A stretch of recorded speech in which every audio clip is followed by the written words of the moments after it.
Hi guys, magluluto tayo ng Arabic food. Kuskuso. Yan. Ang ating gulay ay ready na. So, kailangan lang natin itong ganito. Para mapantay na malagyan ng mantika. So, nilagyan po pala ito ng mantika. Lalagay natin dito. Steam lang natin ito. Ayan. Kailangan natin ilagay lahat dito.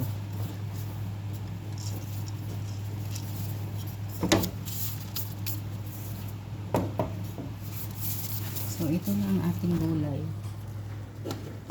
Ayan. Marami na tayong gulay yan. So, ayan.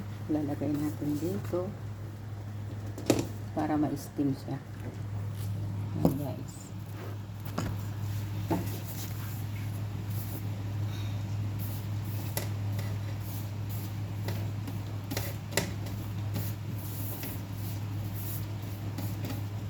So, nasanay po magsuot ng gloves pag ako'y nagluluto na hawak-hawakan ng pagkain na ganito. Hindi ko po ito hinahawakan. Kailangan ko po magsuot ng gloves. Nakakahiya sa amo. Malinis po tayo magluto. Ayan guys. At tatakpan lang natin. Ayan. Antayin natin maluto. Thank you for watching.